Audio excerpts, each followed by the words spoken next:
شب قدر میں کیا پڑھنا چاہیے، نماز اور دعائیں وغیرہ؟ روایت ہے کہ جو شب قدر میں اخلاص نیت سے نوافل پڑھے گا اس کے اگلے پچھلے گناہ معاف ہو جائیں۔ شب قدر میں 4 رکعت نماز نفل اس ترکیب سے پڑھے کہ ہر رکعت میں الحمد کے بعد سورہ قدر انا انزلناہ فی لیلۃ القدر 3 مرتبہ پوری سورت، اور سورہ اخلاص قل هو اللہ احد شریف 50 مرتبہ پڑھے۔ پھر سلام کے بعد سجدے میں جا کر 1 مرتبہ سبحان اللہ والحمد للہ ولا الہ الا اللہ واللہ اکبر پڑھے۔ پھر سجدے سے سر اٹھا کر جو دعا مانگے انشاءاللہ عز و جل مقبول ہوگی۔ اب ہمیں رمضان الوداع کر رہا ہے، وہی رمضان جس کا سارا سال عاشقان رسول کو انتظار رہتا ہے۔ رمضان آنے والا ہے، آنے والا ہے، ہم یہ سوچتے رہے، پھر رمضان آیا تو دل پر خوشی بھی طاری ہوئی، اور اب دیکھتے ہی دیکھتے رمضان کا آخری جمعہ آ گیا ہے۔ ہم اللہ سے دعا کرتے ہیں کہ ہم مانتے ہیں کہ ویسے تو رمضان نہیں گزار سکے جیسا گزارنے کا حق تھا، جس طریقے سے روزے رکھنے تھے، کیونکہ روزہ صرف بھوکا پیاسا رہنے کا نام نہیں، روزہ دل کا، آنکھوں کا، ہاتھوں کا، کانوں کا بھی روزہ تھا۔ اور ہم جانتے ہیں کہ ہم ویسے روزے، ویسی تراویح، بلکہ کچھ پلان بھی کیے تھے کہ رمضان میں یہ بھی عبادت کریں گے تو اتنا قرآن پڑھیں گے تو اتنی عبادت کریں گے، مگر بدقسمتی سے ہماری وہی سستیاں، غفلتیں ویسے تو نہ کر سکے۔ مگر یہ بڑی امید ہے کہ اللہ کے ایسے بہت سارے بندے ہوں گے کہ جنہوں نے اللہ کو اس مہینے میں خوب راضی کیا، بہت بہترین روزے رکھے ہوں گے، عبادتیں کی ہوں گی، اخلاص کے ساتھ عبادتیں کی ہوں گی۔ اللہ ان خوش نصیبوں کے صدقے ہماری ٹوٹی پھوٹی عبادتیں بھی قبول فرما لے۔ جن کے روزے قبول کیے ان کا واسطہ ہمارے روزے قبول فرما لے، جن کے سجدے قبول کیے ان کا واسطہ ہمارے سجدے قبول کر لے۔ اے اللہ جن کے صدقے قبول کیے ان کا واسطہ ہمارے بھی صدقے قبول فرما۔ تو آج یوں سمجھ لیں کہ آج دل غمزدہ بھی ہے، اور آج مانگنے کا دن بھی ہے، آج عبادت کرنے کا دن بھی ہے۔ میں تو ایک مشورہ دوں گا آپ کو کہ آج کا دن ہو سکے تو مسجد سے باہر نہ نکلیں، آج پڑے رہیں اللہ کے گھر میں یا یہاں یا کہیں اور جا کر بھی۔ آج کا دن بس اسی یاد میں رہے کہ بس اے کریم عطا فرما دے۔ آج مانگنے کا دن ہے، آج تقسیم ہونے کا دن ہے۔ یاد رکھیے کہ جمعے کی 1 نیکی 70 نیکیوں کے برابر ہے، اور رمضان میں نیکیوں کا ثواب اور بڑھا دیا جاتا ہے، نفل کا ثواب فرض کے برابر اور فرض کا ثواب سب۔ مگر جب جمعے کا دن آتا ہے تو ہر لمحے 10 لاکھ آزاد کیے جاتے ہیں۔ تو یہ ایک گھڑی بڑی کروشل ہے، بڑی کمال کی ہے۔ اور دیکھیں جمعۃ الوداع کو وداع اس لیے کہہ رہے ہیں کہ اب یہ جا رہا ہے، اب اگلا رمضان کب آئے گا، اس کے بعد اس کا جمعہ کب آئے گا، ہمیں نہیں پتا ہم ہوں گے کہ نہیں ہوں گے۔ May be it is the last Jumma of Ramzan in our life. اللہ ہمیں درازی عمر بالخیر عطا فرمائے۔ ہم اللہ سے طویل نیکیوں والی عمر کا سوال کرتے ہیں، مگر 1 سال تو لگے گا نا اگر ہم زندہ بھی رہے تو۔ دس از دا لاسٹ ڈے، ایسا جمعہ وہ بھی رمضان کا پھر کب ملے گا؟ تو آج کا دن دعاؤں میں، التجاؤں میں، تلاوت میں، ذکر و اذکار میں گزاریں۔ اللہ آج کے دن کی برکتیں ہم سب کو نصیب فرمائیں۔ درود پاک پڑھنے کے بے شمار فضائل و برکات ہیں، مگر جب جمعے کا دن آتا ہے سبحان اللہ، this is actually the special day to recite Durood Pak. یہ خاص دن ہے درود پاک پڑھنے کے لیے۔ کئی الگ الگ حدیثیں ہیں جو صرف جمعے کے دن درود پاک پڑھنے کے بارے میں، بڑی مشہور حدیث ہے۔ اللہ کے نبی علیہ الصلوۃ والسلام فرماتے ہیں کہ جو جمعہ کے دن 200 بار درود پاک پڑھے اللہ اس کے 200 برس کے گناہ معاف فرما دیتا ہے۔ تو یہ ہمیں غور کرنا ہے، اور ہمیں صلی اللہ تعالی علی محمد صلی اللہ علیہ وسلم۔ ہم نے جمعے کے دنوں میں یہ بھی پلان کیا تھا کہ ہم قرآن پاک کی وہ آیتیں جس میں رب کریم نے مومنوں سے براہ راست بات کی ہے، مسلمانوں سے براہ راست بات کی ہے، اور فرمایا یا ایھا الذین آمنو، اے ایمان والو۔ وہ ہم نے انشاءاللہ سیریز کو لے کے چلنا ہے، اور ہم نے اس بیان کا یا اس ٹاپک کا نام رکھا ہے قرآن کی باتیں۔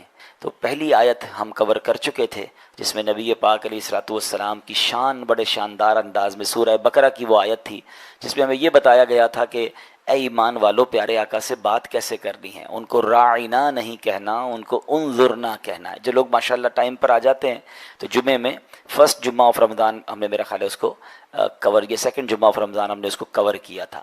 آج جو ہم نے آیت پڑھنی ہے یا قرآن پاک کی جس آیت کو سمجھنا ہے، یہ بھی قرآن پاک کی سورہ بقرہ کی آیت ہے، آیت نمبر پارہ نمبر 2 ہے اور آیت نمبر 153 ہے. بیوٹیفل آیت and so many good lessons from that آیت. اب وہ آیت کون سی ہے؟ بسم اللہ الرحمن الرحیم. یا ایھا الذین آمنوا استعینوا بالصبر والصلاۃ ان اللہ مع الصابرین. ترجمہ اس کا کیا ہے؟ اے ایمان والو، صبر اور نماز سے مدد مانگو، بے شک اللہ صابروں کے ساتھ ہے. اب یہاں بہت خوبصورت باتیں ہمیں سیکھنی ہیں کہ صبر اور نماز سے مدد مانگو. قرآن ہمیں راستہ بتا رہا ہے کہ آپ کو ہیلپ چاہیے تو صبر اور نماز کے ذریعے آپ نے ہیلپ لینی ہے. اب اس کا مطلب یہ ہوا کہ عبادات کی ادائیگی، گناہوں سے رکنے اور نفسانی خواہشات پورا نہ کرنے پر صبر کیا جائے.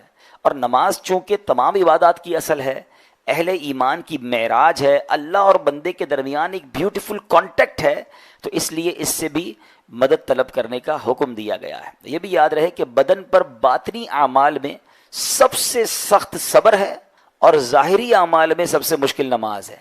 یہ بڑی اہم بات ہے. کچھ اعمال وہ ہیں جن کا تعلق دل سے ہوتا ہے، انسائٹ ہوتا ہے. انسائٹ اعمال میں سب سے مشکل کام کیا ہے؟ صبر کرنا. اور ظاہری عبادتوں میں، جسمانی عبادتوں میں سب سے مشکل کام کیا ہے؟ نماز پڑھنا. تو یہ دو اہم کام دیے گئے کہ صبر اور نماز سے مدد چاہو.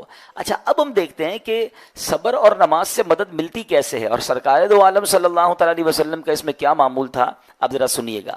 اب نبی پاک علیہ الصلوۃ والسلام کا یہی معمول تھا. حضرت حذیفہ رضی اللہ تعالیٰ عنہ فرماتے ہیں نبی کریم علیہ الصلوۃ والسلام کو جب کوئی سخت مہم پیش آتی تو آپ علیہ الصلوۃ والسلام نماز میں مشغول ہو جاتے. آج جب میں خود اس آیت کی کچھ دنوں پہلے تیاری کر رہا تھا تو بڑا ایک نیا، کہتے ہیں نا، نیا باب آنکھوں کے سامنے کھلا کہ یقیناً جب ہم پرابلم میں آتے ہیں ہم دعا بھی کرتے ہیں، ہم لوگوں سے بھی کہتے ہیں، مگر کیا ڈائریکٹلی ہم نماز کی طرف جاتے ہیں؟ حالانکہ قرآن نے ہمیں پرابلمز کا سولوشن کیا دیا ہے کہ صبر اور نماز سے مدد چاہو. اب آگے چلیں. حضرت عمر فاروق کا بھی یہی عمل تھا کہ کوئی مشکل درپیش آتی تو آپ رضی اللہ تعالیٰ کو اگر کبھی اسلامی فوجوں کے آنے میں تاخیر پتہ چلتی، یعنی آپ چونکہ جنگوں کے لیے فوجوں کو روانہ کرتے تھے، بہت شاندار اسٹریٹجک پلانر تھے، تو اب فوج گئی اور ایکسپیکٹیشن یہ تھی کہ فلاں ٹائم کو واپس آ جائے گی. اس زمانے میں ٹیلی فون تو تھا نہیں، انٹرنیٹ تو تھا نہیں کہ لوکیشن شیئر ہو جائے گی، یہ کال آ جائے گی کہ سر ہم یہاں رکے ہوئے ہیں. اب ٹائم ہو جاتا اور فوج واپس نہ آتی نا، تو آپ اب اس کو کیا کرتے کہ اب پتہ تو نہیں کیا ہوا ان کے ساتھ، خیریت سے آ جائیں، تو آپ نماز میں مشغول ہو جاتے، نماز کے لیے کھڑے ہو جاتے. اب کیا ہمارے ساتھ کبھی ایسا ہوتا ہے کہ ہمارا بچہ کہیں گیا ہے، اس کی خبر نہیں آ رہی، یا کوئی چیز ہماری آنی ہے ابھی تک پہنچی نہیں ہے، یا کوئی اچھی نیوز نہیں آ رہی ہے، تو ہم کیا اس کے لیے نماز کی طرف جاتے ہیں؟ یہ نبی پاک کا ہمیشہ معمول رہا. حضرت عبداللہ بن محمد حنفیہ رحمۃ اللہ تعالی فرماتے ہیں کہ میں اور میرے والد ایک انصاری رشتہ دار کے پاس عیادت کرنے گئے. جب نماز کا وقت ہوا تو انہوں نے اپنے اہل خانہ میں سے کسی کو پکارا کہ اے لڑکی، وضو کا پانی لے آؤ اور ہمارے لیے نماز میں راحت پہنچاؤ، نماز پڑھ کر میں راحت پاؤں، جلدی سے وضو لے آؤ، وضو کا پانی لے آؤ. تو کہتے ہیں ہم نے ان انصاری صحابی کے یا انصاری شخصیت کے الفاظ پر بڑا تعجب کیا کہ نماز سے راحت کیسے ملتی ہے. تو انہوں نے کہا میں نے نبی پاک علیہ الصلوۃ والسلام کو فرماتے سنا ہے، اے بلال کھڑے ہو اور ہمیں نماز کے ذریعے راحت پہنچاؤ. And it means نماز is relaxation for all of us. نماز is the way to solve your problem. آپ کو جب کوئی پرابلم آئے نا، آپ اللہ کی بارگاہ میں نماز کے لیے کھڑے ہو جائیں. مکروہ وقت نہیں ہے، آپ نوافل پڑھنا شروع کر دیں. آپ دیکھیں نماز ہیلپ کرے گی آپ کی، نماز سے آپ کے لیے راحتیں ہو جائیں گی. آپ کی حضرت عبد الرحمن بن عوف کتنے بڑے صحابی ہیں رضی اللہ تعالیٰ. یہ وہ صحابی ہیں کہ جو عشرۂ مبشرہ میں سے بھی ہیں. And he was billionaire on that time. سب سے امیر صحابہ میں جو نام آتے ہیں وہ حضرت عثمان غنی اور حضرت عبد الرحمن بن عوف رضی اللہ تعالیٰ کے نام آتے ہیں. آپ کا ایک بار بے ہوشی، غشی طاری ہوئی، ٹھیک ہے، انکانشیس ہو گئے آپ. تو آپ کی والدہ نے کیا کیا؟ آپ کی والدہ، لوگ سمجھے کہ آپ کی جان نکل گئی ہے، آپ کی والدہ مسجد کی طرف چل پڑیں تاکہ وہاں جا کے نماز پڑھیں اور اس سے مدد حاصل کریں. جب حضرت عبد الرحمن بن عوف کو ہوش آیا نا، تو لوگوں نے کہا کہ آپ کی طبیعت کیسی ہے؟ تو آپ نے کہا کیا مجھ پر غشی طاری ہو گئی تھی ہیں؟ تو کہا جی. تو کہتے ہیں بے شک میری بے ہوشی میں میرے پاس دو فرشتے آئے اور کہنے لگے تم چلتے نہیں کہ ہم تمہیں خدا کی بارگاہ میں لے جائیں اور تمہارے بارے میں فیصلے لیے جائیں. دوسرے فرشتے نے کہا انہیں لوٹا دو، یہ ان افراد میں سے ہے جن کے لیے ان کی ماؤں کے پیٹ میں ہی سعادت مندی لکھ دی گئی تھی، اور ان قریب اللہ تعالیٰ ان کی اولاد کو جب تک چاہے گا، ان کے ذریعے ان کی اولاد کو جب تک چاہے گا نفع دے گا. اس کے بعد آپ رضی اللہ تعالیٰ 1 مہینہ مزید زندہ رہے، اس کے بعد انتقال ہوا. تو پتہ چلا کہ آپ کی والدہ نے نماز پڑھی، اللہ سے مدد مانگی اور آپ کو اللہ نے ایک نئی زندگی عطا فرمائی. تو آپ اپنی زندگی میں اس پریکٹس کو آج اس آیت سے دیکھیں. ہم نے کرنا کیا ہے؟ ہم جب جمعے کے بیان میں آئیں تو صرف بیان نہیں سننا ہے, ہم نے اللہ نے مجھے کہا کیا ہے, ہم اس ٹاپک کو لے کے اسی لیے چل رہے ہیں نا کہ میرے رب نے ڈائریکٹلی مجھ سے کیا بات کی ہے. تو آج اس آیت میں یہ لیسن مل رہا ہے کہ جب کسی پرابلم میں ہیں, کلیمٹی میں ہیں, تو اللہ کی طرف جانا ہے اور نماز سے مدد چاہنی ہے. وَاسْتَعِينُوا بِالصَّبْرِ وَالصَّلَاةِ. تو نبی, اچھا اب آپ دیکھیں پیارے آقا کی نماز کی کیسی عادت تھی. بادل گرجتے تھے, آندھی چلتی تھی, کسی بری خبر کی اطلاع آ رہی ہوتی تھی, نبی پاک نماز کی طرف چلے جاتے. اچھا آپ مجھے بتائیں نماز استسقاء کیا ہے؟ بارش نہیں ہو رہی ہے, پیارے آقا نماز پڑھا رہے ہیں. سورج گہن ہو رہا ہے, نبی پاک نماز پڑھا رہے ہیں. چاند گہن ہو رہا ہے, پیارے آقا نماز کی طرف. یعنی کس قدر اللہ کی طرف رجوع ہے. And whenever anything bad happen یا گوئنگ ٹو بیڈ ہیپن, ہونے والی لگ رہی ہے, کچھ بڑا ہونے والا ہے. ہمیں بھی تو خبریں آ رہی ہوتی ہے نا کہ بھائی کل بہت شدید بارش ہوگی اور اللہ نہ کرے جناب کراچی میں سیلاب آنے کی امید ہے, یا اللہ نہ کرے کوئی اور بری خبر ایکسپیکٹیشن ہے, آپ کو کاروبار میں کوئی ایسی خبر آنے کا ڈر ہے, یا آپ کی کوئی شپمنٹ جاری ہے, واٹ ایور آپ چاہتے ہیں ہر چیز بہتر ہو جائے. قرآن نے فارمولا دیا نا, وَاسْتَعِينُوا بِالصَّبْرِ وَالصَّلَاةِ. اللہ نے ڈائریکٹلی مجھے اور آپ کو کہا ہے. تو from now on words make your practice کہ میں نے انشاءاللہ نماز سے مدد لینی ہے. اور آپ اپنی آنکھوں سے دیکھیں گے اور آپ اللہ سے عرض بھی کریں کہ اللہ تو نہیں قرآن میں کہا ہے مدد لے, میں نے کھڑا ہو گیا نماز کے لیے. تو نماز سے آپ نے مدد لینی ہے. اچھا اب اس کے بعد آیت کا جو سیکنڈ پارٹ ہے کہ صبر سے بھی مدد لینی ہے. اور آگے کیا فرمایا؟ ان اللہ مع الصابرین, اللہ صابروں کے ساتھ ہے. سبحان اللہ. اس کا مطلب یہ ہوا کہ اللہ تعالیٰ اپنے علم و قدرت کے ساتھ ویسے تو ہر کسی کے ساتھ ہے, لیکن یہاں صبر کرنے والوں کا خاص ذکر اس لیے ہوا تاکہ انہیں معلوم ہو جائے کہ اللہ تعالیٰ ان کی مشکلات کو دور فرما دے. مگر کرنا کیا ہے؟ صبر کرنا ہے. اچھا اب صبر کے بارے میں دو باتیں بڑی اہم ہیں کہ صبر نارملی ہم جب بھی صبر کے بارے میں سنتے ہیں تو صبر ہم کہتے ہیں یار تکلیف آئی ہے صبر کرو. یقیناً یہ بھی صبر ہے, مگر صبر کی ایک اور قسم بھی ہے جو اس سے بھی سپیریئر ہے, جو اس سے بھی افضل ہے. اور وہ کیا ہے؟ گناہ کے لیے دل چاہے, حرام کے لیے دل چاہے, نفسانی خواہشات برا کام کروانا چاہ رہی ہیں اور بندہ اس پر صبر کرے. یہ صبر جو ہے نا یہ شریعت کو اور محمود ہے اور بڑا افضل ہے کہ انسان کو جی چاہے کہ فلاں گناہ کرنا ہے مگر وہ اس پر صبر کرے. اور دوسرا صبر وہی ہے جو ہم جانتے ہیں کہ کوئی مصیبت آ جائے, کوئی آفت آ جائے, کوئی ہمارا اللہ نہ کرے کسی سے لڑائی ہو جائے, ہمیں کوئی برا بھلا کہے, ہم اسے معاف کر دیں, صبر کریں. یا جسمانی تکلیف ہے, کاروبار میں پرابلم ہے, ہم اللہ کی رضا پر راضی رہیں. تو یہ دو قسم کے صبر ہیں. اور جب کوئی بندہ صبر کرتا ہے نا تو قرآن و حدیث اور بزرگان دین کے اقوال سے میں اب اس کے 10 فائدے بتانا چاہتا ہوں. میں کہتا جاؤں گا, آپ اللہ کے ذکر کی نیت سے سبحان اللہ بھی کہتے رہیں, جنت میں درخت بھی لگاتے رہیں. ٹھیک ہے. اللہ تعالیٰ صبر کرنے والوں کے ساتھ ہے. صبر کرنے والے کو اس کے عمل سے اچھا اجر ملے گا, صبر کرنے والے کو بے حساب اجر ملے گا. صبر کرنے والوں کی جزا دیکھ کر قیامت کے لوگ حسرت کریں گے. صبر کرنے والے رب کریم کی طرف سے درود و ہدایت اور رحمت پاتے ہیں. صبر کرنے والے اللہ کو محبوب ہیں. صبر آدھا ایمان ہے. صبر جنت کے خزانوں میں سے ایک خزانہ ہے. صبر کرنے والے کی خطائیں مٹا دی جاتی ہیں اور صبر ہر بھلائی کی کنجی ہے. اب آتے ہیں ان دونوں صبر کو تھوڑا سا ڈیفائن کرتے ہیں. ایک نفسانی خواہشات, گناہ کا جی چاہتا ہے, کیونکہ نفس ہے نا وہ تو ہر وقت موج مستی چاہتا ہے, وہ تو ہر وقت چاہتا ہے جناب بس یہ بھی کام کر لوں وہ بھی کر لوں. اب مجھے یہ دیکھنا ہے کہ میرا یہ کام اللہ کو راضی کرے گا یا رب کو ناراض کر دے گا. لیکن جو نفسانی خواہشات پر صبر کرتا ہے نا, گناہ سے اپنے آپ کو بچاتا ہے. قرآن کیا کہتا ہے؟ وَأَمَّا مَنْ خَافَ مَقَامَ رَبِّهِ وَنَهَى النَّفْسَ عَنِ الْهَوَىٰ فَإِنَّ الْجَنَّةَ هِيَ الْمَأْوَىٰ. اور رہا وہ جو اپنے رب کے حضور کھڑے ہونے سے ڈرا اور نفس کو خواہش سے روکا تو بے شک جنت ہی اس کا ٹھکانہ ہے. دل چاہ رہا ہے, شیطان کہہ رہا ہے کر لے, کوئی دیکھنے والا نہیں ہے, علاقہ بھی چینج کر لیا, شہر بھی تبدیل ہو گیا, nobody here to watch you, مگر اللہ دیکھ رہا ہے. جو نفس کو روک لینا اس کا ٹھکانہ کیا ہے؟ اس کا ٹھکانہ جہنم ہے. اچھا نارملی اگر غور کریں ہم گناہ کرتے کیوں ہیں؟ جتنے بھی گناہ ہیں, what ever the list of گناہ اٹھائیے, کوئی شراب پیتا ہے, کوئی بدکاری کرتا ہے, معاذ اللہ کوئی جوا کھیلتا ہے, کوئی جناب بے حیائی کرتا ہے, گندی چیزیں دیکھتا ہے یا جھوٹ بولتا ہے, واٹ ایور. ان تمام گناہوں میں تھوڑی سی لذت ہے, ٹیسٹ.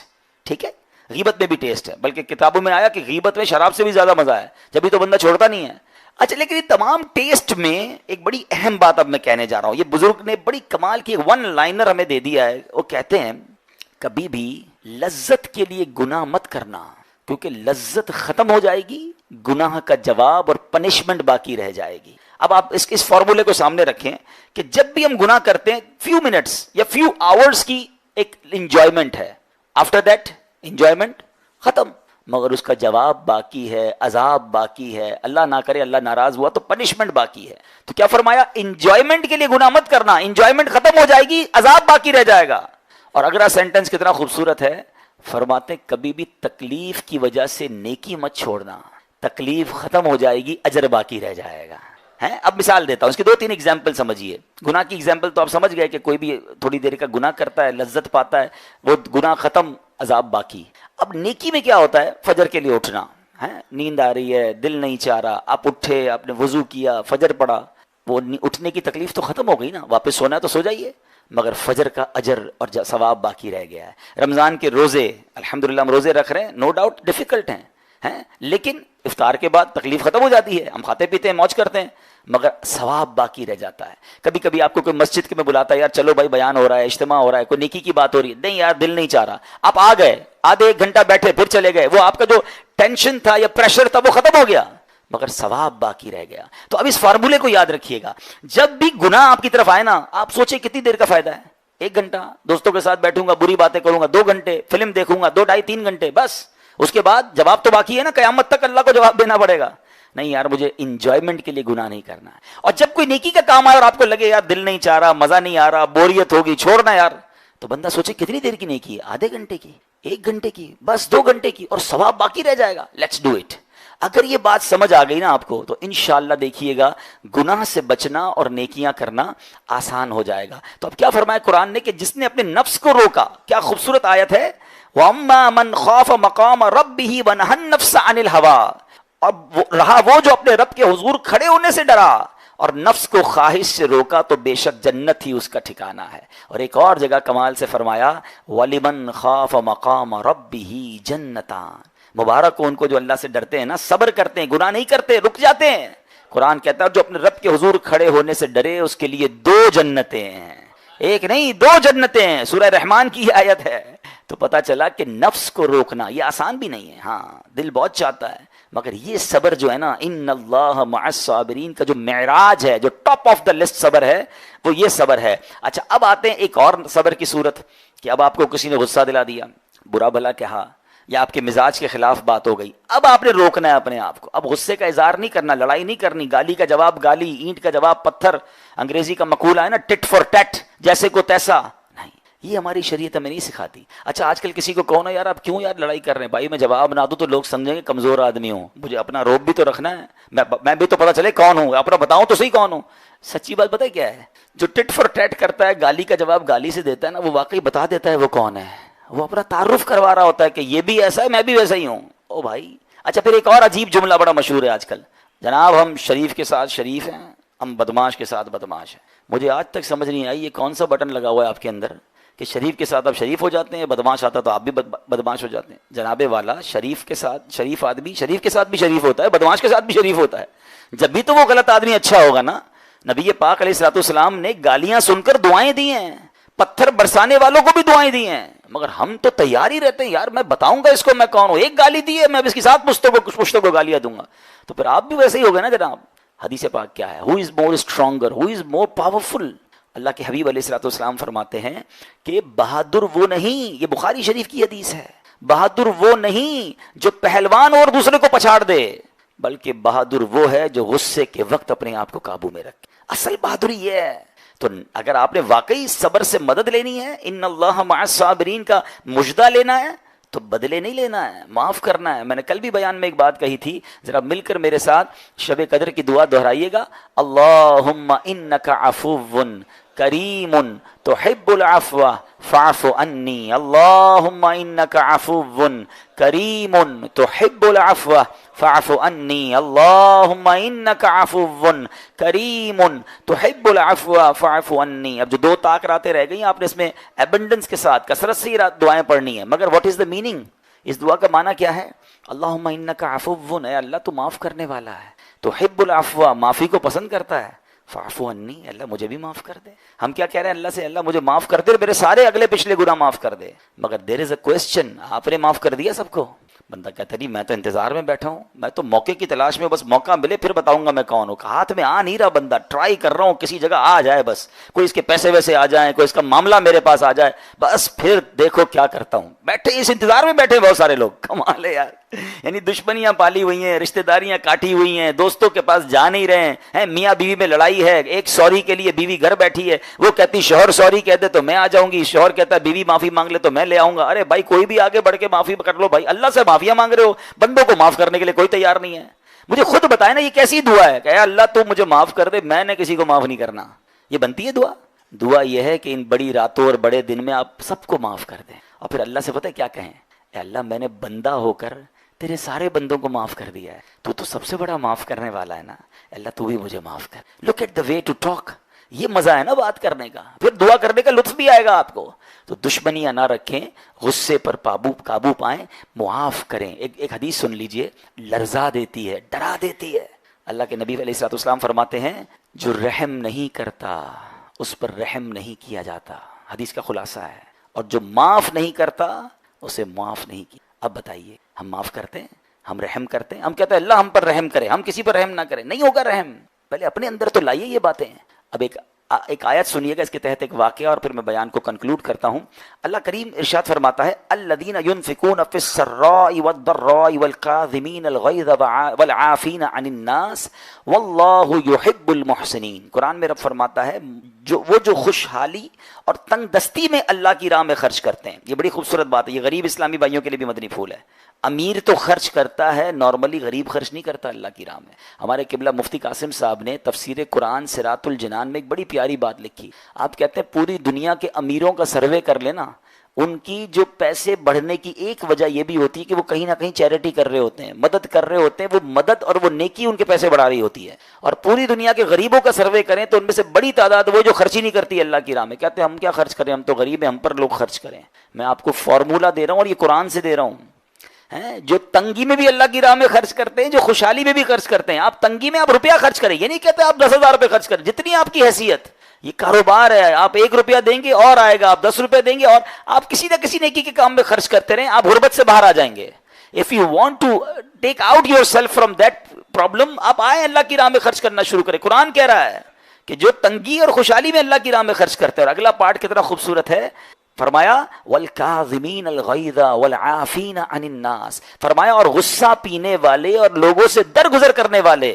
انعام کیا ہے, واللہ یحب المحسنین, اور اللہ نیک لوگوں سے محبت فرماتا ہے. اچھا آیت آپ نے بھی سنی, آیت میں نے بھی سنی. جو واقعہ ہے نا وہ کمال ہے. یعنی ہمارے بزرگ تو بزرگ, پہلے کے زمانے کے عام لوگوں کو قرآن کیسا یاد تھا اور ان کی انڈرسٹینڈنگ کی ایبلٹی کیسی تھی. معاملہ یہ ہوا کہ حضرت امام جعفر صادق رضی اللہ تعالیٰ عنہ, امام حسین کے صاحبزادے ہیں, اہل رسول ہیں. ایک بار آپ کی جناب باندی تھی, اس زمانے میں باندیاں ہوتی تھیں, وہ آپ کو برتن سے وضو کروا رہی تھی, آپ وضو کر رہے تھے, اس کے ہاتھ سے برتن گر گیا اور آپ کے چہرے پر لگا اور آپ کا چہرہ زخمی ہو گیا. Try to imagine yourself, ہمارا کوئی ملازم ہو, ہمیں وضو کروا رہا ہو, یا اس کے ہاتھ سے برتن گرے اور ہمارے کوئی پارٹ آف دا باڈی زخمی ہو جائے, کیا ری ایکشن ہوگا. اچھا اب ذرا سوچئے گا, آپ نے سر اٹھا کر اپنی باندی کو دیکھا, چہرہ زخمی ہے, اور آپ نے سر اٹھا کر دیکھا, باندی کیا کہتی ہے, والکاظمین الغیظ. لک ایٹ دا, کیا خوبصورت قرآن یاد تھا ان کو. کہتی حضور اور غصہ پینے والے, قرآن کی آیت کا ایک پارٹ پڑھا تو آپ نے فرمایا کہ میں نے غصہ پی لیا. تو وہ کہتی ہے والعافین عن الناس, اور لوگوں سے درگزر کرنے والے. کہتے جا میں نے تجھے معاف کیا. وہ کہتی ہے واللہ یحب المحسنین, اللہ تو نیک احسان کرنے والوں کو پسند کرتا ہے. آپ نے فرمایا جا میں نے تجھے آزاد بھی کر دیا. آپ ذرا سوچئے نا, کیا خوبصورت موقع پہ اس نے قرآن کو پڑھا کہ حضور اللہ غصہ پینے والوں کو پسند کرتا ہے. تو آپ نے کہا غصہ پی لیا میں نے. کہا حضور اللہ معاف کرنے والوں کو پسند کرتا ہے. کہا معاف بھی کر دیا. کہا اللہ احسان کرنے والوں کو پسند کرتا ہے, واللہ یحب المحسنین. کہا جا میں نے تجھے غلامی سے بھی آزاد کر دیا. تو کاش کبھی ایسا ہو سکتا ہے کہ میرا ملازم غلطی بھی کرے میں اسے انعام دوں. یہ ہے احسان, یہ ہے غصے پر قابو پانا, یہ ہے صبر. اللہ کرے کہ یہ بات ہمیں سمجھ آ جائے. اور پھر ہاں زندگی میں کلیمٹیز، پرابلم، بیماریاں، مشکلیں، ہم نے کل بھی بیان میں ڈسکس کیا تھا، تاک راتوں میں بھی کوشش کریں تشریف لائیں، تو اس میں ہم نے یہ بات کی تھی کہ قرآن خود کہتا ہے کہ من قریب تمہیں آزمائیں گے. کبھی بیماری آئے گی، کبھی بھوک آئے گی، کبھی مال کم ہو جائیں گے، کبھی ڈسٹربنس آئے گی، خوف آ جائے گا. تو بی ریڈی فار دیٹ، صبر کرنا ہے، کیونکہ اللہ نے فرمایا وبشر الصابرین، صبر کرنے والوں کے لیے خوشخبری ہے. تو اللہ کرے کہ یہ بات ہمیں سمجھ آ جائے اور ہم اس آیت پر عمل کرنے والے بن جائیں تو زندگی بڑی آسان ہو جائے گی. یہاں ایک میں عقیدے کی بات بھی کلیریفائی کر دوں. کچھ لوگوں کو بعض اوقات کنفیوژن ہوتی ہے یا لوگ کنفیوژن کریٹ کرتے ہیں. مجھے ایک بات بتائیے گا کہ اللہ کیا کہہ رہا ہے؟ وَاسْتَعِينُوا بِالصَّبْرِ وَالصَّلَاةِ، اے ایمان والو صبر سے اور نماز سے مدد چاہو. کیا صبر اور نماز خدا ہیں؟ بتائیے. نہیں ہے نا، اللہ تو نہیں ہے. ہم صبر اور نماز کی عبادت تو نہیں کرتے. تو جب قرآن کہہ رہا ہے کہ صبر اور نماز سے مدد مانگو تو غیر اللہ سے مدد مانگنے کا درس تو ہمیں قرآن دے رہا ہے. تو اس کا مطلب یہ ہوا کہ اللہ کے سوا کسی چیز سے یا کسی شخصیت سے مدد لینے کا مقصد یہ نہیں ہوتا کہ ہم اس کی عبادت کر رہے ہیں.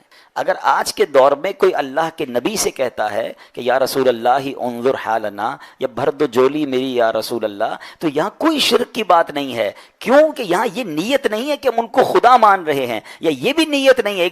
ایک عقیدہ کلیئر کر دیتا ہوں. پوری دنیا میں عاشقان رسول کا یہی عقیدہ ہے کہ کوئی نبی، کوئی صحابی، کوئی ولی اپنی طرف سے کسی کو کچھ نہیں دے سکتا. وہ سب رب کے محتاج ہیں.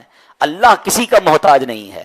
جو اللہ کا ہے وہ اس کا اپنا ہے. ہاں اللہ نے اپنے مخصوص بندوں کو کچھ عطائیں کی ہوئی ہیں، کچھ پاورز دیے ہوئے ہیں، وہ اللہ کی عطا سے اگر کسی کو تقسیم کرتے ہیں تو اس میں کوئی پرابلم نہیں ہے. قرآن کہہ رہا ہے اے ایمان والو صبر اور نماز سے مدد چاہو. یہاں ایک اور بات سمجھنی ہے. دنیاوی طور پہ بھی کیا ہوتا ہے کہ آپ کوئی باس ہوتا ہے اپنے کسی مینیجر کو پاور آف اٹارنی دے دیتا ہے کہ یہ تمہارے پاس اس پراپرٹی کا پاور ہے، تمہارے پاس فلاں چیز کا پاور ہے. وہ اس پاور کے بہاف پر وہ کام کر دیتا ہے، مگر کوئی یہ نہیں کہتا کہ he is the owner. Actually he have attorney, he have power of attorney. بالکل ہمارا بھی عقیدہ یہ ہے کہ اللہ نے اپنے کچھ مخصوص بندوں کو، اپنے پیاروں کو کچھ اختیارات عطا فرمائے ہیں، اور جب وہ ان اختیارات پر عمل کرتے ہیں تو ایکچولی وہ اللہ ہی کی عطا ہے. ہاں دنیا میں اگر کوئی یہ سمجھتا ہے کہ کوئی شخصیت یا کوئی بزرگ یا کوئی اللہ والے اپنی طرف سے دیتے ہیں، رب کا اس میں کوئی دخل نہیں، تو یہ شرک ہے. یہ بات درست نہیں ہے. ہمارا سب کا عقیدہ یہ ہے کہ جو کچھ دنیا میں اگر کسی ولی، نبی، صحابی کے پاس ہے